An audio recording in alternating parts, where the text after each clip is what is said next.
Magandang araw pong muli sa inyong lahat. Naway muli ho tayong magkakasama sa pamamagitan po ng palatuntunan ito sa loob po ng isang oras. Kasama po nating muli ang kapatid na Arnel Tumanan. Kapatid Arnel. Magandang araw po sa inyong lahat. Bumabati po ako sa lahat ng mga taga-subaybay sa palatuntunan ito ng Iglesia ni Cristo. Magandang araw din po sa inyong lahat at mamalagi nawa kayong sumusubaybay sa palatuntunan namin ito. Nais po nating ibalita sa kanila, kapatid na Michael, ang matagumpay na pamamahayag ng mga salita ng Diyos, Bible Exposition, na ginanap po kamakailan dyan po sa Dagupan City, sa pangunguna po ng kasama po natin ngayon, ang kapatid na Arnel Tumanan. Kapatid na Arnel. Sa nabanggit po na pamamahayag ng mga salita ng Diyos, nakasama po natin ang isang bago nating kapatid sa loob ng Iglesia ni Cristo, si kapatid na Erlinda Mirafuentes. Kamakailan lamang po ay tumanggap siya ng banal na bautismo sa Iglesia ni Cristo. Siya po ay isang dating madre sa Iglesia Katolika Romana. Sa nabanggit po na pamamahayag ay meron po siyang ginawang isang bagay na symbolikal, makabuluhan, bilang katibayan at katunayan na tumatalikod siya sa kanyang kinagisnang relihiyon at niyayakap niya ang tunay na iglesia na ngayon ay dito siya kabilang ang Iglesia ni Cristo. Babanggitin din po niya sa pagkakataong yon ang dahilan kung bakit niya ginawa yon.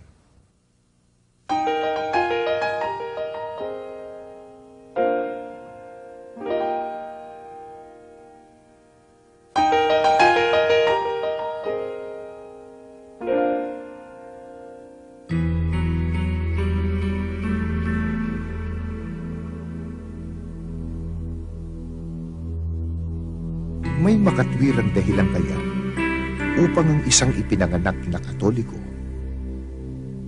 bininyagan at kinumpilan bilang Katoliko, nag-aral sa paaralang Katoliko at naging isang ganap na madre, ay umalis sa kumbento, iwan ang pananampalatayang Katoliko, at umanib sa Iglesia ni Cristo.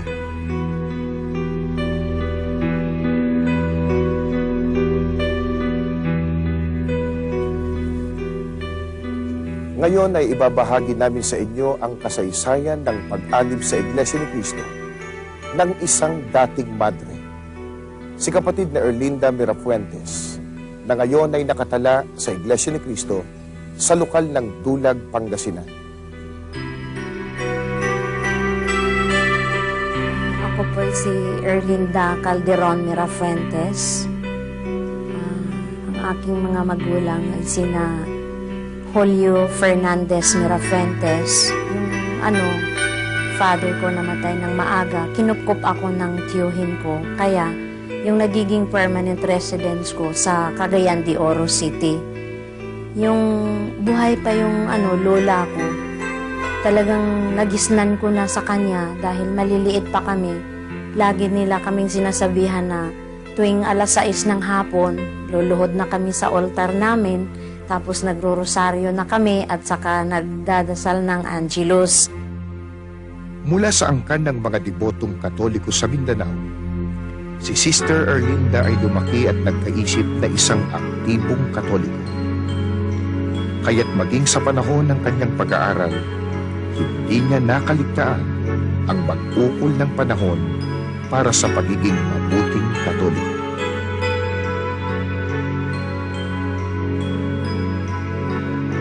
Nag-high school na ako, nagiging catechist na ako dahil requirement din doon sa mga public school na kapag senior ka na, tuturuan ka na ng mga katekismo.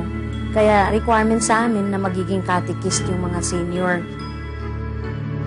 Kaya't hindi katakataka na pinangarap na niya ang maging alagad ng simbahang Katoliko bilang isang madre.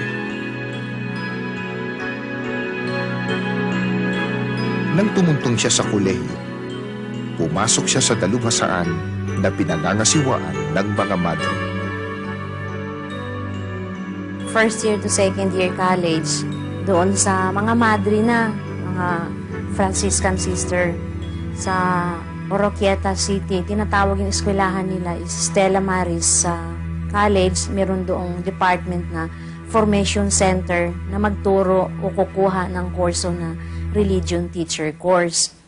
So after that 3 years training, parang ano din, na-receive ko na din that time ng ordination galing ng bishop na ginaanuhan kami, no? Binibigyan kami ng power na magiging preacher, mag-teach ng religion.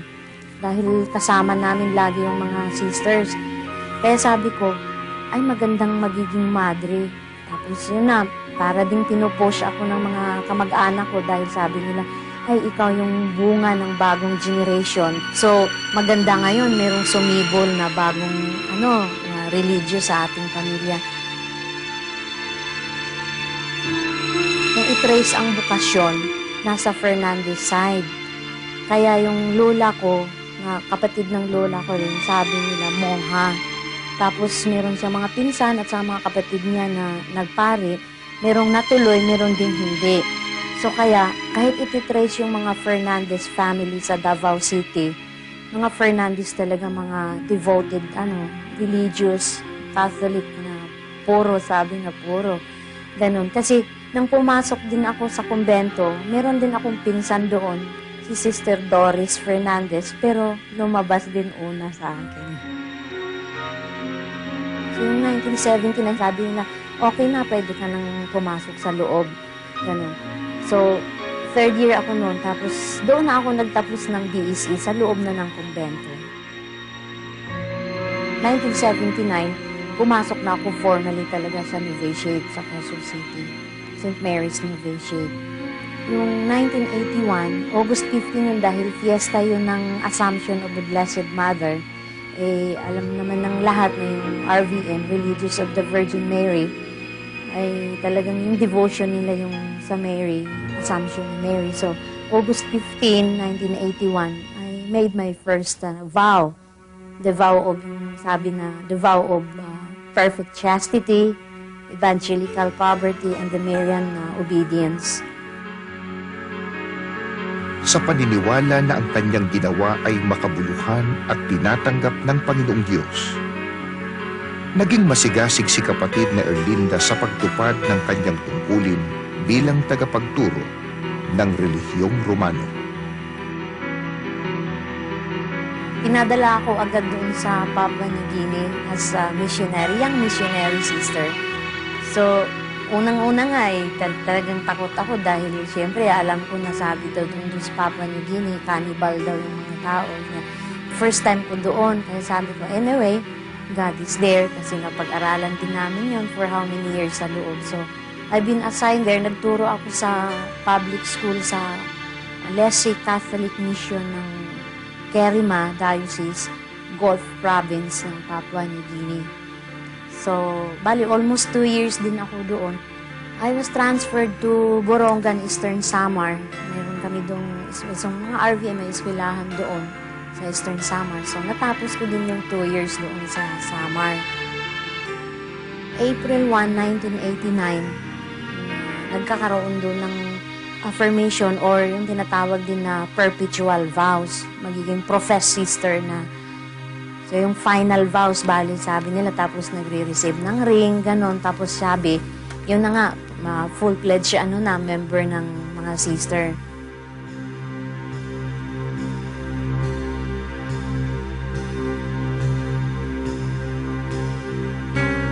Yung perpetual vows, wala nang renew. Hindi na babaguhin every year. Kasi yung tinatawag na first vow, or temporary professed sister, every year, liable kaming mag-renew ng aming vows. Magpo-pronounce ulit.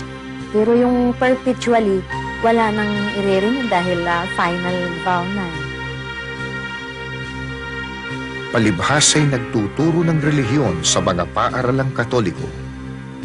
Hindi lingid kay Sister Erlinda Mirafuentes ang pag-iral ng Iglesia ni Cristo na bumangon sa Pilipinas. Ano kaya ang pananaw ng isang madre tungkol sa Iglesia ni Cristo? Marami akong naririnig tungkol sa Iglesia ni Cristo. Ako din mismo, dahil tinuturoan kami, tinaalam sa amin na Iglesia ni Cristo. Kasi very strong yung debate doon sa Iglesia ni Cristo nang nasa loob kami. Pag once lilipat kayo ng religion, magkakasala kayo ng mortal sin. Pero nasa akin na yun, alam ko na yung Iglesia ni Cristo noon, pero wala pa akong aral na rinig. Tapos sabi ng mga sisters, mga pare, ganun nagsasabi na Iglesia ni Manalo. Kaya takot din ako, yung mga Iglesia ni Cristo.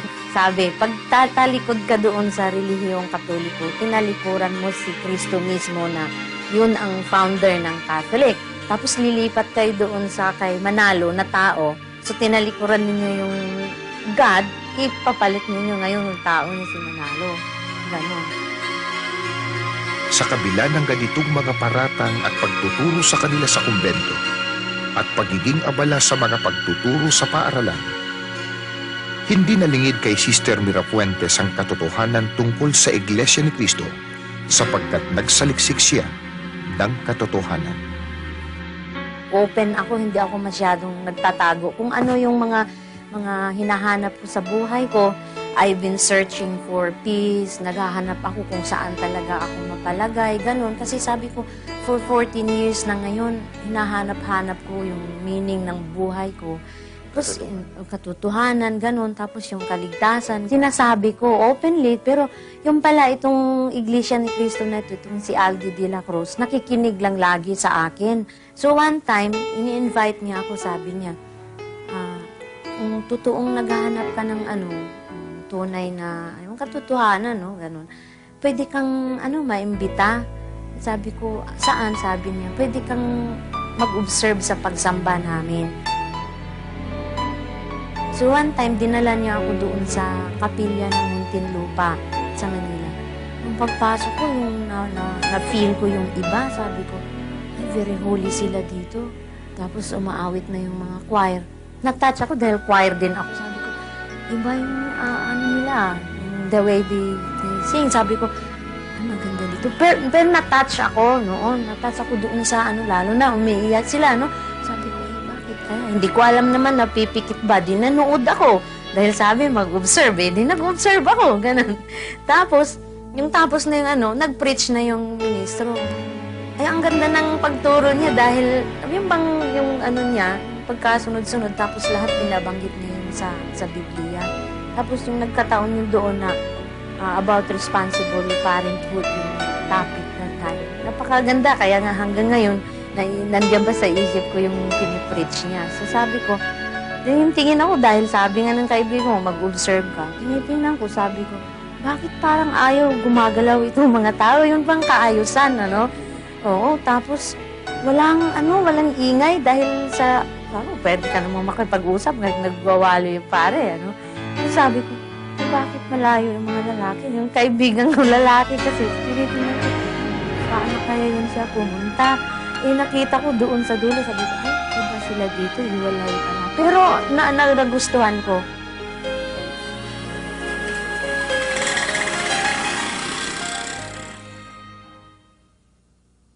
Mag-observe ka din sa amin, sa Dulag, Pangasinan, sabi niya. Pumunta ako. Sabi nila, sige, pwede kang pumasok sa Nag-observe din ako doon. The same din, maliit lang na kapilya, pero very solemn. Sabi ko, ay, nadaig pa itong community ng yung sa sister pa ako. Sabi ko, ito ang hinahanap ko na group na yung pang time-team talagang nananalangin. Tapos, na-touch talaga ako. Ngayon hindi nakita ng Batay sa mga aral ng Diyos na nakasulat sa Biblia, sumailalim si kapatid na Erlinda Mirafuentes ng pag-aaral ng mga pangunahing aral ng Iglesia ni Cristo. At dito lalong nabago ang kanyang pananaw tungkol sa Iglesia ni Cristo. That very day na nag-lecture si Ka Vitaliano Tumanan, natanggap ko agad na yung lecture na naintindihan ko agad na ito pala yung tunay na relihiyon niya, founded by Jesus Christ, hindi pala si Manalo. Kasi very clear naman doon sa lecture na yung sugo si Manalo, noon hindi ko yun alam yung sugo. So, yung that very day, sabi ko, I am convinced na ito pala ang history ng Iglesia ni Cristo. Tinatakot lang pala kami para hindi kami maghahanap ng iba pang yung pang hindi magsasaliksik. Sabi ko, ay, pantakot lang pala yung paninira ng sa ibang mga naniniwala sa Panginoon. Sabi ko, ay, hindi pala yung totoo. Kaya that very time, sabi ko, ay, ito pala yung katotohanan. Kasi po usually, pag nakarinig ako ng maraming conference lecture, pag ayaw ko, nagre-resist ako eh. But I am convinced, sabi ko, God is really giving me extraordinary grace. Kasi open ako masyado eh. Yung undergo ako ng doctrine lesson. Wala, tinatanggap ko at saka masakit din yung iba, no? Masakit din yung sa akin. Pero wala, hindi naman ako natablan ng sakit. But I was very happy interiorly. Yan pong lesson tungkol sa pagtalikod yung unang iglesia. Tapos ang naka-struck sa akin doon na sabi ko, yung pag-sign of the cross, na yun ang tanda ng mga tumalikod. Kaya sabi ko, ay nakakatakot pala pag mag-sign of the cross. Kasi dati, sanay yung kamay ko kahit hindi na ako magsasabi in the name of the Father. Basta yung kamay ko na lang, immediate na yun siyang gagawa ng sign of the cross. Pero after that, nang sabi ko, wala ay tanda ng mga unang tumalikod. So I was very happy na sabi ko, ay hindi na ako magtanda para hindi na ako makabilang doon sa mga tumalikod. Ang layunin ko sa pagpasok ng Iglesia ni Cristo, dahil naintindihan ko yung doktrina ng Iglesia ni Cristo na ito ay ang tunay na relihiyon na siyang magbigay sa akin o sa ating lahat na kaanib dito na magbigay ng tunay na kaligtasan. At yung nagustuhan ko nga doon sa lesson na tayo ay mga tagapamana ng yung piniling bayan na hinahanda ng Panginoon na noon na hinahanap ko. So yun ang layunin ko na sana itong mga naiwang araw, buwan at taon sa aking buhay.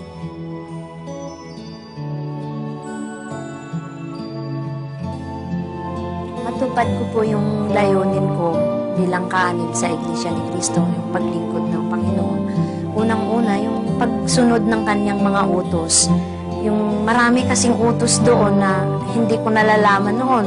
Gaya noong mga utos na hindi kayo yumukod doon sa mga larawan, ganon. So, marami akong mga ginagawang ganon, no? So, sa ngayon, tinalikuran ko na yun kasi naintindihan ko yung utos ng Panginoon compare doon sa mga utos doon sa doktrina o ibang katisismo.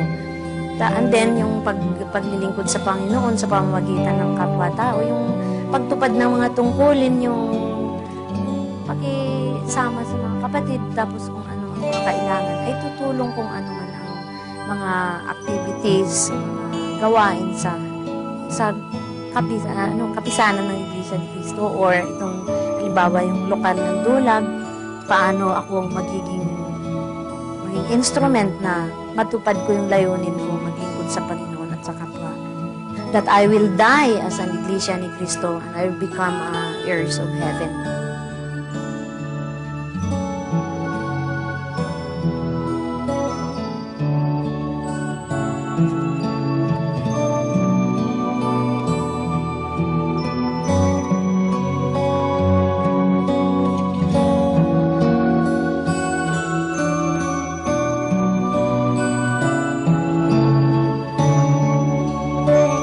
Talagang hindi ko masabi-sabi kung ano ang kaligayahan ko. Basta sabi ko, yung papunta na ako sa tubig, sa baptism. Kasi I've been praying and praying. Nagpapanata ako. Sabi ko, sana during the baptism or after the baptism, maranasan ko yung kaibahan. Ganun. So, nag-step na ako doon nasa step pa lang ako ng, papunta na sa tubig.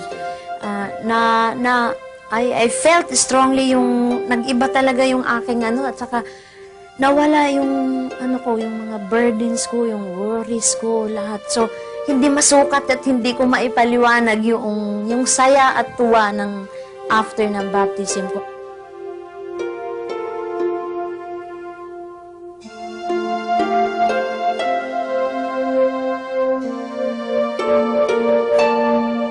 Para po sa mga televiewers ngayon, ako po'y taos-pusong nag-aanyaya sa inyo na sana po magiging open lang tayo ng Espiritu Santo. Kasi kung tayo-tayo lang, wala talaga tayong magawa.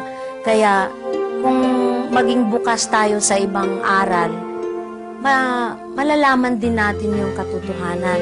Kaya ako po'y inuulit ko, taos puso akong nananawagan sa aking mga kasamahan kasi marami din kami mga kasamahan ng mga madre na lumabas na sa ngayon nasa iba't ibang mga eskwelahan na hindi pa din nila alam kung ano talaga ang mga mangyayari sa buhay nila.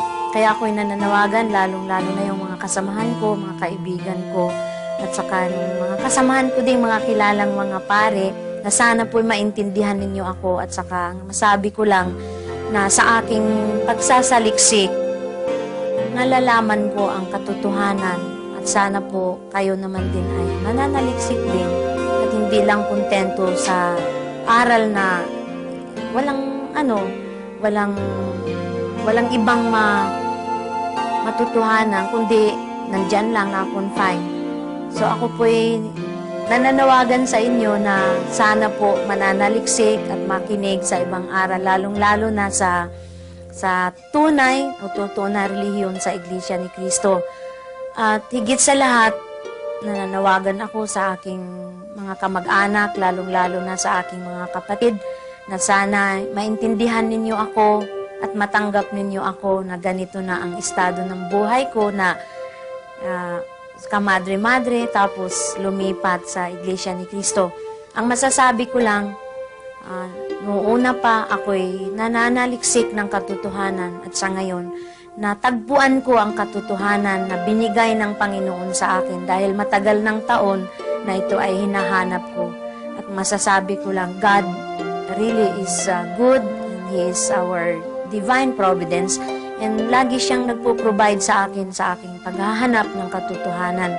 So sa ngayon, I am very happy na magsabi sa inyo na hanggang kamatayan, ay gusto kong mamatay bilang Iglesia ni Cristo dahil dito ko natagpuan ang hinahanap ko matagal ng panahon, yung kaligtasan at saka makapamana yung mga pangako ng ating Diyos na Ama na sana'y pag namatay ako, babalik ako sa Kanya.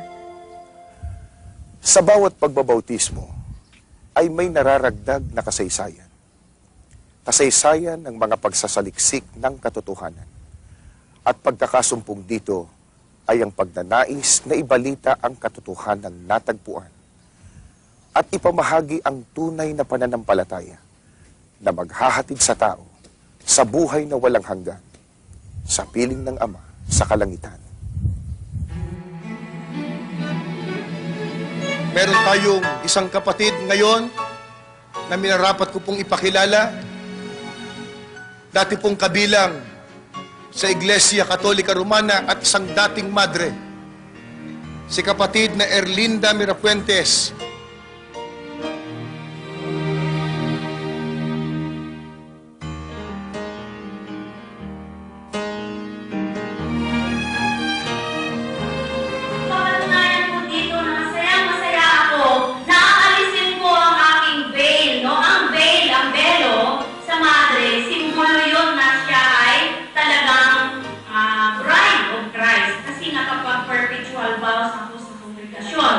Pero yung perpetual vows na yun, hindi ko na ngayon ipagpapalit sa nalalaman ko na katotohanan sa Iglesia ni Cristo. Kaya po ngayong gabing ito ay taos puso ko at ikinagkalala ko tatanggalin sa inyong harapan itong aking veil, yung velo ko.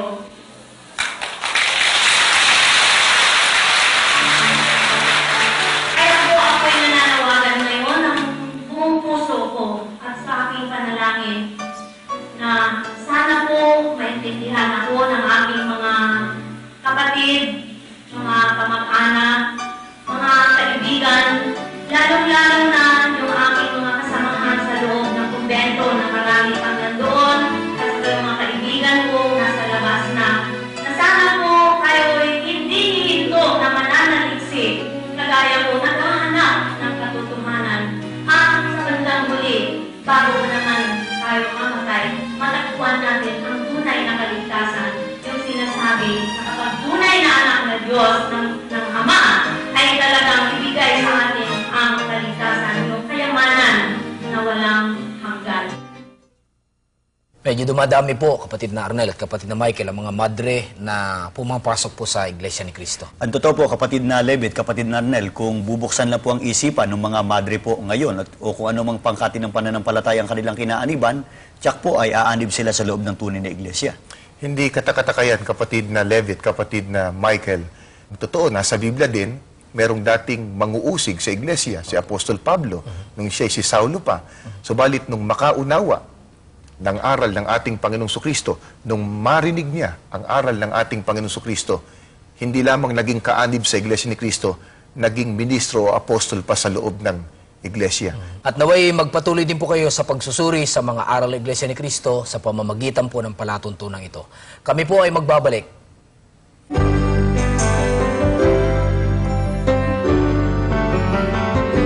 Panoorin at subaybayan ang palatuntunang Ang Iglesia ni Cristo tuwing Sabado, 8 hanggang 9 ng umaga, dito sa Channel 2. Yun ang mga highlights ng pagtuturo ng kapatid na Arnel sa Dagupan ay mamaya po at pinatunayan po niya sa pamamagitan ng banal na kasulatan na lalong pinalalala ng mga maling relihiyon ang masama ng kalagayan ng mundong ito at ng ating lipunan, kapatid na Michael.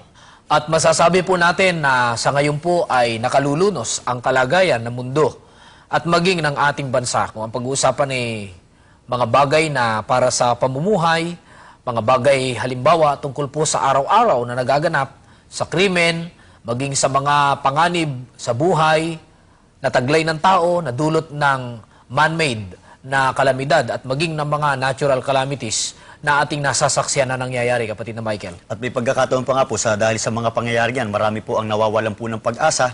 Subalit, hindi ho tayo dapat mawalan ng pag-asa at mamaya po ay ituturo po sa atin yan sa pamamagitan po ng Biblia. At dapat ho ba tayong magtaka kung maging ganyan po ang kalagayan ng ating kapaligiran lalo sa panahon natin ngayon, maging dito sa ating bansa. Hindi po sapagkat meron pong ipinagpaon ng ating Panginoon Diyos tungkol sa mga magaganap sa mundo, lalo na po pagka malapit na yung araw ng paghukom. Pakinggan natin dito po sa Ezekiel, sa 7:23, 25 hanggang 26 at 15. Naghahari ang kaguluhan, laganap ang patayan sa lungsod at ito'y pinaghaharian ng karahasan. Darating sa kanila ang ligalig, hahanapin nilang kapanatagan ngunit di nila makikita. Darating din sa kanila ang sapin-saping kapahamakan at nakapangingilabot na balita. Nasa labas ng bayan ang tabak, nasa loob naman ng salot at tagutom. Ang nasa bukid ay mamamatay sa tabak, ang nasa loob ng bayan ay nauubos sa salot at tagutom. Dagdag pa dyan ang kasamaan na idinudulot po ng mga iba't ibang kalamidad na dumarating po sa buhay ng tao, maging sa ating bansa. At ito pa po ang isang kasamaan na nakikita po nating nangyayari sa mga maraming pinuno, hindi lang po dito sa atin, kundi maging sa ibang mga bansa. Sa Sepanyas 3:1 at 3, ganitong sabi, kahabag-habag ang lunsod na itong Suwail at punong-puno ng karumihan at pang-aapi. Ang kanyang mga pinuno ay parang liyong umuungal. Ang kanyang mga hukom ay matatakaw na tulad ng asong gubat. Inuubos ang magustuhan bago mag-umaga. Hindi naman po natin sinasabi, kapatid na Michael, na ganito lahat ang mga pinuno. Opo, ina-acknowledge po natin. Opo, may mga pinuno na tapat sa kanilang tungkulin, pero marami. At ito'y nakita nating natupad. Marami po ang mga pinuno at mga nangunguna sa mga iba't ibang bansa na talagang hindi po nakapagdudulot ng kabutihan, kundi kasamang nakadadagdag ng paghihirap ng mga mamamayan. Na dapat po sana sila po yung makatulong sa mga naaapi, sa mga taong nawawalan po ng katarungan yung kanilang buhay, pero hindi ho ganun ang nangyayari. Pero kagaya po ng sinabi ng kapatid na Michael kanina, hindi po nangangahulugan na wala na pong pag-asa ang tao. Meron pong matibay na pag-asa, susunod lang sa kalooban ng ating Panginoong Diyos. Kaugnay po niyan ay pakinggan po natin ang mga highlights ng pagtuturo ng kapatid na Arnel sa Dagupan.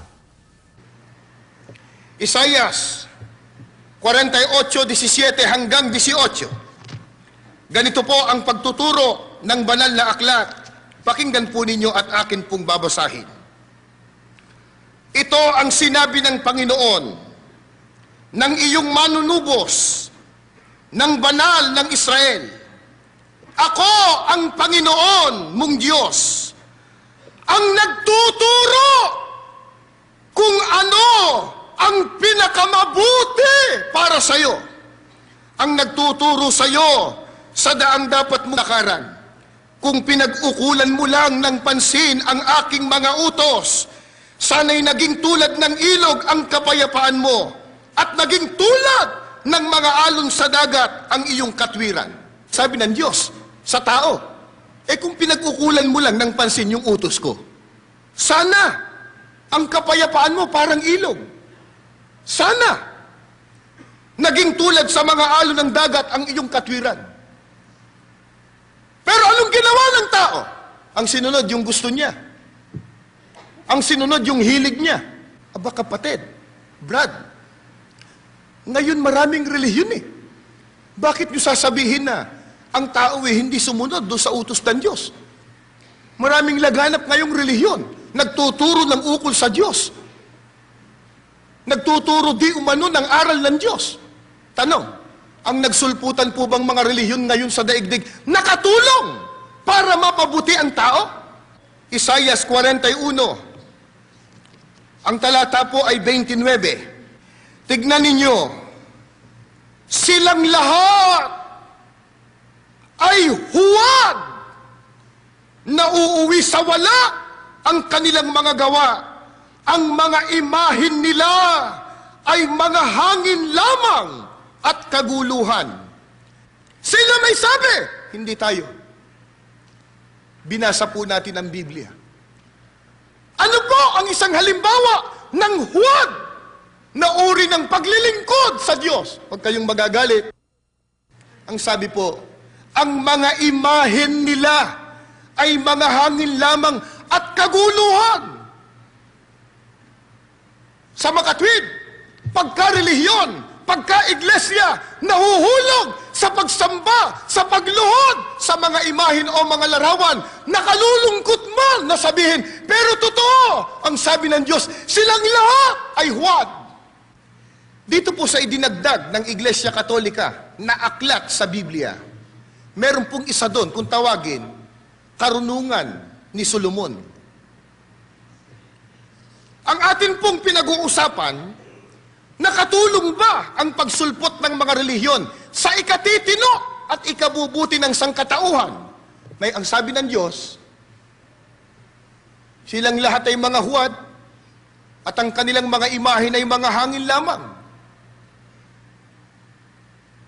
Ano po ang kaugnayan nun sa naging kasamaan ng daigdig? Sa laganap na iba't ibang uri ng katampalasanan dito sa mundo. Babasahin ko po dun sa aklat na idinagdag mismo ng Iglesia Katolika. Dito po sa Karunungan ni Solomon, 14:30, mga talatang 25 hanggang 27. Ganito po ang pahayag. Eto ho. Ngunit sa pilitang aabutin sila ng parusa sa dalawang dahilan. Una, sapagkat nasinsay sila sa pagkilala sa tunay na Diyos nang sumamba sila sa mga Diyos-Diyusan. Kahit saan laganap ang patayan, nakawan, panlilinlang, pambubuyo sa masama, pagtataksil, kaguluhan, pagsisinungaling, pangaapi ng mga walang malay, di pagtanaw ng utang na loob, karumihang budhi, kahalayang labag sa kalikasan, paghihiwalay, pagtataksil sa asawa, pagwawalang hiya, ang pagsamba sa mga Diyos-Diyusan, na ang pangalay di dapat sambitin man lamang, ang siyang puno at dulo, dahilan at hantungan ng lahat ng kasamaan. Kaya hindi nakatulong. Ano mang relihiyon yan, at magsabi mang Kristiyano, pero sumasamba sa larawan, hindi nakatulong sa ikabubuti ng tao. Meron po akong babasahing isang aklat Katoliko. Philippine National Problems and Development. Ito po isinulat ng isang paring Hiswita na nagtuturo sa Ateneo. Kaya ito po isinulat ni Vitaliano Gorospe. Sa Tagalog na po, para mabilis tayo. English ito, ililiwat ko na po sa Tagalog. Pagkatapos, itinanong ni Ginoong Saulo kung bakit ang pamunuan ng Iglesia Katolika ay hindi nagbago at bakit 95% ng ating mga pinuno na mga Katoliko ay kasangkot sa pagnanakaw at katiwalian, graft and corruption. Ito sagot, ay hindi itinitiwalag ng Iglesia Katolika. Sabi nung pare, kaya namamalagi yung katiwalian at kasamaan, kasi yung nasasangkot sa mga graft and corruption at mga krimen, hindi daw kasi itinitiwalag sa Iglesia Katolika wala kasing pagtitiwalag. Bago po ang pagpapatuloy ng pagtuturo ng kapatid na Arnel, ay isa po munang paalala.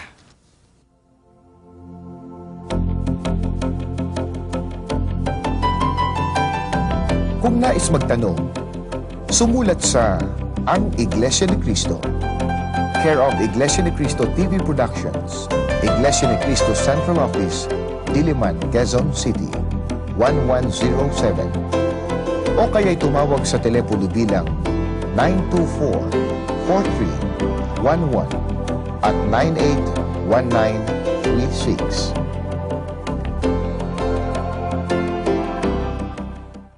Mga minamahal po naming sumusubaybay, balikan po natin ang isinagawang pagtuturo ng kapatid na Arnel Tumanan sa Bible Exposition po sa Dagupan.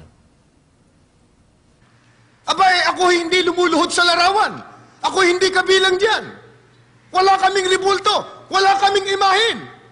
Kaya yung relihiyon namin nakatutulong para mapabuti ang tao dito sa mundo. Ano ba yon? Praise the Lord. Kami ay mga protestante, tinuturo naming sumampalataya kay Kristo. Nagdala po ako ng isang aklat, protestante, ang pananampalataya nating protestante. Ito po ay isinulat ng isang pastor protestante, si Albert J. Sanders, isang Amerikano, ng United Church of Christ. Ano po ang aral nila sa protestantismo? Ayon sa kanila, hindi tayo. Pagka tayo, nagpaparatang tayo. Sa kanilang aklat, ito po sabi, pakinggan ninyo, makapagtatamo ba tayo ng kaligtasan sa pamamagitan ng mabubuting gawa? Sinagot po nila, ang ating mabubuting gawa ay di makapagdudulot sa atin ng kapatawaran ng ating mga kasalanan. Ni hindi na tayo madadala ng mga ito sa isang matwid na pakikipag-ugnay sa Diyos. Sa ibang salita, tayo'y di inaaring ganap, di tayo magiging katanggap-tanggap sa Diyos, ang Ama, sa pamamagitan ng ating pagiging kaanib ng Iglesia, ni sa pagsunod sa mga tuntunin nito, ni ng kautusan ng Diyos.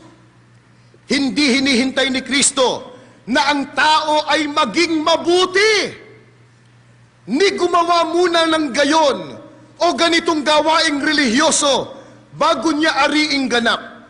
Para sa bagay na ito, ay sapat ang kanilang pananampalataya. Paanong bubuti ang mundo? Hindi na daw kailangan yung mabubuting gawa. Hindi na raw kailangan pa yung ikaw ay sumunod sa mga tuntunin at kautusan ng Diyos. Hindi na raw kailangan ang iglesia. Ano raw ang kailangan? Ang sabi nila, para sa bagay na ito, sapat na ang kanilang pananampalataya.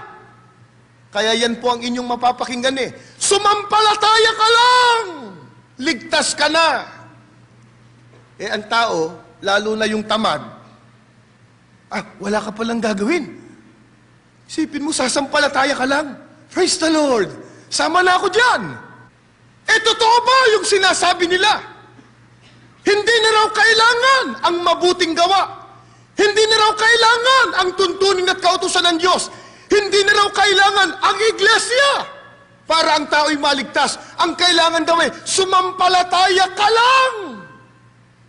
Dito sa Tito, sa Kapitulo 3, Ang talata po ay 8. Ganito po ang pahayag ng banal na kasulatan. Pakinggan po ninyo, Biblia po.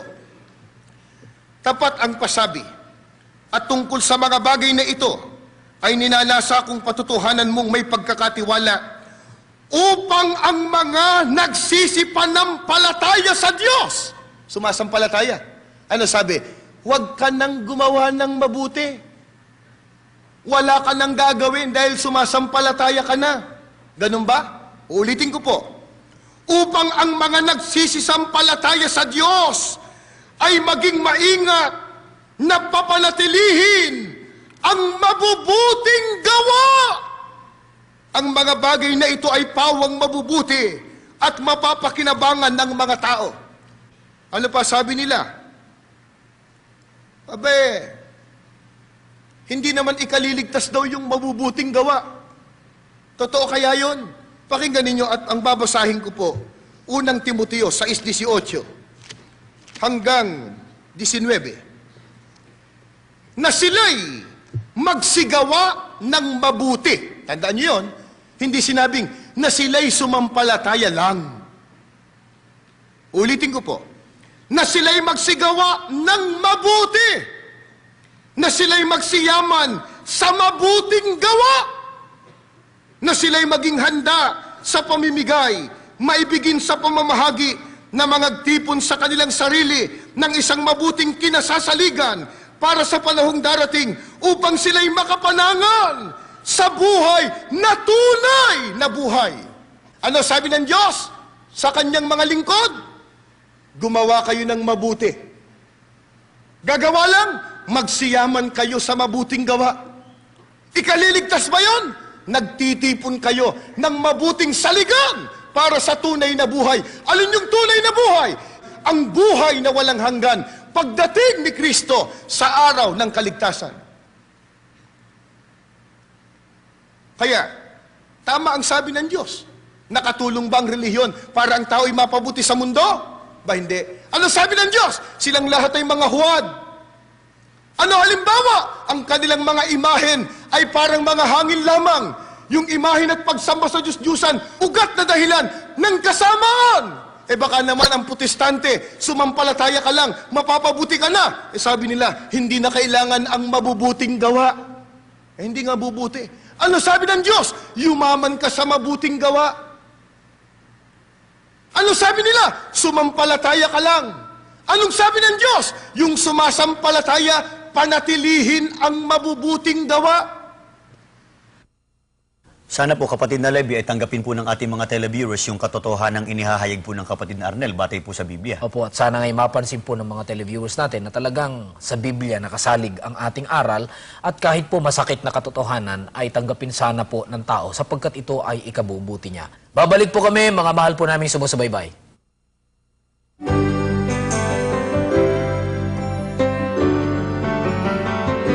Panoorin at subaybayan ang palatuntunang Ang Iglesia ni Cristo tuwing Sabado, 8 hanggang 9 ng umaga, dito sa Channel 2. Mga mahal po namin sumusubaybay, samahan pa po ninyo kami sa isinagawang Bible Exposition sa Dagupan ng kapatid na Arnel Tumanan. Pakinggan po ninyo at babasahin ko po sa Juan 3:19 at 20. At ito ang kahatulan, na naparito ang ilaw ng sanglibutan at inibig pa ng mga tao ang kadiliman kaysa ilaw, sapagkat masasama ang kanilang mga gawa, sapagkat ang bawat isa na gumagawa ng masama ay napopoot sa ilaw at hindi lumalapit sa ilaw upang huwag masaway ang kanyang mga gawa. Katakataka ba kung maraming tao nagkamali sa pagpili ng relihiyon na aaniban? Hindi. Bakit? Si Kristo may sabi, naparito ang ilaw ng sanlibutan. Sino tinutukoy? Ang ating Panginoong Hesukristo. Ano si Kristo? Ilaw. Pero anong ginawa ng tao? Ang sabi ni Kristo, ang pinili ng tao, kadiliman. Hindi yung ilaw. Bakit ayaw ng tao ng ilaw? makikita kasi yung madilim na ginagawa niya. Yung masama na ginagawa niya. Papaano pa yan inilarawan ng ating Panginoong Hesukristo? Saan pumuntang relihiyon o pumasok na relihiyon ng tao ayon kay Kristo? Mateo 7:13 hanggang 14. Ito po. Pumasok kayo, sabi ni Kristo. Pumasok kayo sa makipot na pintuan. Makipot. Sapagkat maluwang ang pintuan at malapad ang daang patungo sa kapahamakan. At ito ang dinaraanan ng marami. Ngunit makipot ang pintuan at makitid ang daang patungo sa buhay at kakaunti lang ang nakasusumpong yaon. Ayon po sa ating Panginoong Kristo, saan pumasok ang maraming tao? Ang sabi ni Kristo, yung tunay na daan o pintuan, makipot, makitid. Pero ang dinaanan ng tao, yung maluwang, malapad. Bakit? Maginhawa sa kanya yun Wala siyang gagawin Ayoko dito sa makitid. Ayoko dito sa makipot. Maraming bawal. Bawal maglasing, magbabagong buhay, sasamba ka, may pagkakaisa. Ayoko dyan. Saan mo gusto? Dito sa maginhawa, maluwang, magaang, malapad. Pero anong sabi ni Kristo? Marami nga ang pumapasok doon patungo sa pagkapahamak. Ano katumbas? Hindi tunay na relihiyon, hindi tunay na iglesia, hindi ka dadalhin sa kaligtasan. Pero alin ang tunay? Yung makipot na daan, makitid na daan, makipot na pintuan, patungo sa buhay, patungo sa kaligtasan. Ano ba diferensya? Bakit ang tao ay hindi makapasok sa tunay na relihiyon, sa tunay na iglesia? Anong isa sa mga dahilan? Ayon sa pagtuturo ng mga apostol, ikalawang Timoteo 4:3 hanggang 4. Ganito po ang pahayag ng banal na aklat, dinggin po ninyo at babasahin ko. Sapagkat darating ang panahon na hindi nila pakikinggan ang wastong aral. Sa halip, susundin nila ang kanilang hilig. Mangangalap sila ng mga gurong walang ituturo, kundi ang mga bagay lamang na gusto nilang marinig. Ibabaling nila sa mga alamat ang kanilang pansin at hindi na nila pakikinggan ang katotohanan. Ang sabi ni Apostol Pablo, darating anyang panahon ang mga tao ayaw nang makinig sa tamang aral. Kaya anong hahanapin? Mangangalap ng mga gurong walang ituturo, kundi ang mga bagay lamang na gusto nilang marinig. Kaya ang hahanaping tagapagturo, ang ituturo yung gusto nilang marinig. Ano ituturo? O gusto nyong madoble ang kita ninyo? Ayan, dito kayo. Yung mga may sakit gagaling. Eto dito may himala. Gusto mong makarating sa Hong Kong? Gusto mong yung visa mo ay maaprubahan? Dito ka, itaas ang kamay. Dapat ba nating ipagtaka? Hindi po, hindi po. Bakit? Nakasulat sa Biblia. Ang sabi ni Apostol Pablo, darating ang panahon, ang tao ayaw na sa tunay na aral. Ang hahanaping tagapagturo, ang ituturo, yung gusto lang ng nakikinig. Kaya, pagka sinabi, hali kayo, dito kayo, pwede po bang maimbitahan kayo sa Iglesia ni Cristo? Ayoko dyan, tatamaan yung bisyo ko. Ano pa isang dahilan? Bakit yung iba nagkamali ng pagpili ng relihiyon? Pakinggan po ninyo, ikalawang Tesalonica, ito usong-uso ngayon. 2:9 hanggang 11, ituloy na natin hanggang 12. Lilitaw ang suwail na taglay ang kapangyarihan ni Satanas. Gagawa siya ng lahat ng uri ng himala at nakalilinlang na tanda at kababalaghan.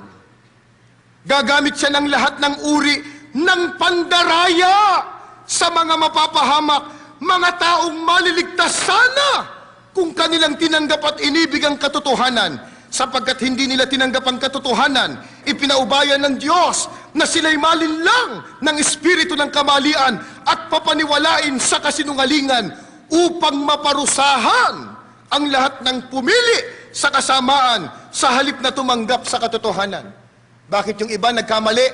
ng pagpili ng pag-anib sa relihiyon? Nadaya. Nalinlang. Ano ipinandaya? Sabi ni Apostol Pablo, gagawa siya anya ng lahat ng uri ng himala at nakalilinlang na tanda at kababalaghan, gagamit ng lahat ng uri ng pandaraya sa mga mapapahamak. Ang isang ipinandaraya, milagro. At ano ang sabi ni Apostol Pablo? Kahit ang diablo, kahit si Satanas, gumagawa din ng himala.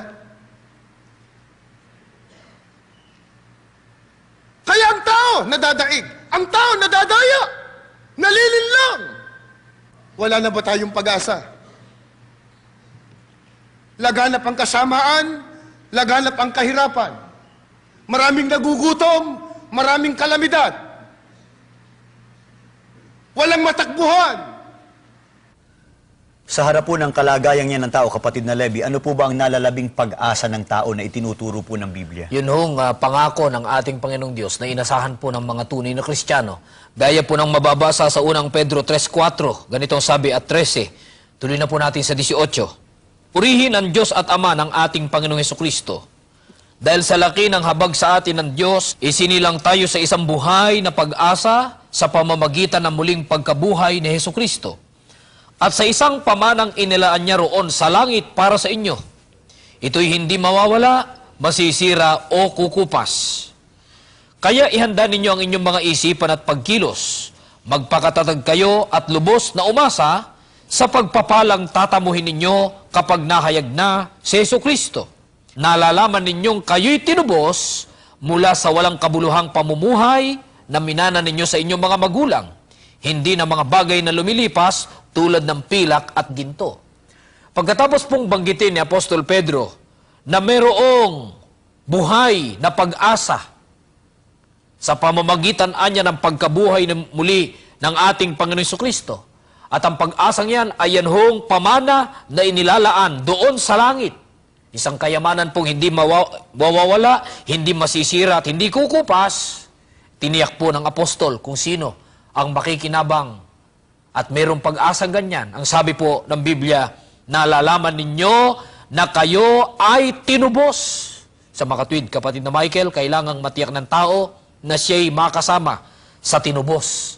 At yung pantubos na tinutukoy, yung nasa 19, ang itinubos sa inyo ay ang mahalagang dugo ni Kristo. At batay po sa mga katotohanan ng nasa Biblia, madalas po naming ihayag sa inyo, Gawa 20:28, ang tinubos po ng mahalagang dugo ng ating Panginoon Kristo ay ang Iglesia ni Kristo. At ang tinutukoy po na bayan na yung hindi kukupas na pangako ng ating Panginoon Diyos doon sa mga tinubos, yan ho yung bayang banal, pagtahan sa piling ng Diyos, pagdating ho ng dakilang araw. Gaya po ng binabanggit dito po sa Apokalipsis 21:1 hanggang 2 at 4. Pagkatapos nito, nakita ko ang isang bagong langit at isang bagong lupa. Wala na ang dating langit at lupa, wala na rin ang dagat. At nakita ko ang banal na lungsod, ang bagong Jerusalem, bumababang galing sa langit buhat sa Diyos, gaya ng babaeng ikakasal gayak na gayak sa pagsalubong sa lalaking mapapangasawa niya. At papahirin niya ang kanilang mga luha, wala ng kamatayan, dalamhati, pag-iyak at sakit, sapagkat lumipas na ang dating mga bagay. Yan ho ang pag-asa ng mga tunay na mga kaanib sa loob ng tunay na Iglesia ni Kristo.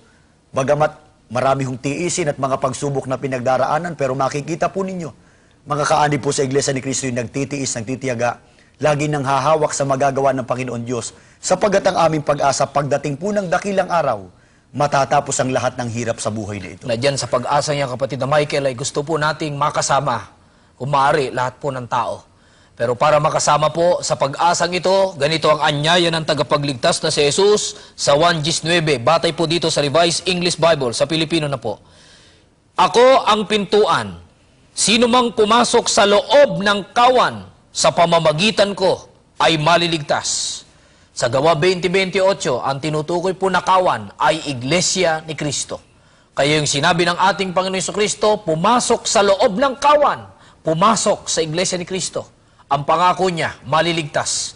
Kaya napakahalaga para ang tao ay magkaroon ng tunay na pag-asa na malunasan ang lahat ng suliranin niya sa paraang makarating siya sa bayang banal, doon sa dakong Perpekto na po ang pamumuhay at wala na pong kamatayan, wala na pong dalamhati. Kailangan lang po tiyakin ng tao na siya'y nasa loob ng tunay na iglesia. Hanapin niya yon, pumasok siya doon, at doon niya isagawa ang kanyang paglilingkod sa Diyos. Para nang sa ganon, dumating man po ang araw ng kanyang kamatayan, dumating man po ang ikalawang pagparito ng ating Panginoon Jesucristo, ang paghuhukom, makinabang siya sa kaligtasan at buhay na walang hanggan na ipinangako ng ating Panginoong Diyos. Ito po ang ating hilingin na sana'y may sakatuparan natin sa ating buhay ang mga kalooban ng Diyos sa atin pong pananalangin. Ama na aming Diyos, pinupuri ka po namin. Sinasamba namin ang iyong dakilang pangalan. Amen. Dahil sa pamamalagi ng awa mo po sa ganitong mga palatuntunan, nahahayag ang iyong banal na kalooban. Amen. Gaya ng aming pinag-aralan ngayon, kitang-kita namin ang laganap na kasamaan dito sa mundo. Maawa ka po, ibiyaya mo sa amin, magala kaming sumunod sa iyong banal na katotohanan. Maging sa lahat ng mga sumubaybay sa palatuntunang ito, makarating sa nawa sila sa loob ng iyong banal na iglesia, para makasama namin sa kaligtasan pagdating ng dakilang araw. Pagpalain mo kami sa araw-araw ng aming buhay, at pagka isinugo mo ng iyong bugtong na anak, huwag mo kaming kalilimutan, para magkaroon ng kabuluhan ng lahat ng aming mga pagpapagal. Hinihiling po namin ang lahat sa ngalan po ng aming tagapagligtas na si Jesus. Amen. Amen.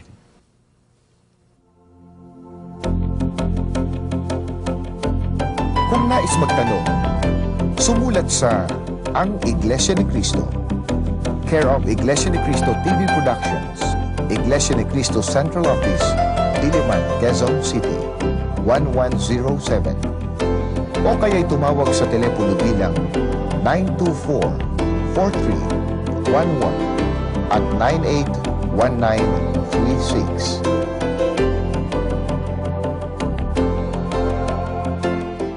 Sa susunod ay samahan po ninyo kami sa bagong gusaling sambahan sa Dasmariñas, Cavite at maging dyan po sa Ilocos Norte, sa Lawag City. Yan po ay sa susunod dito sa Ang Iglesia ni Cristo.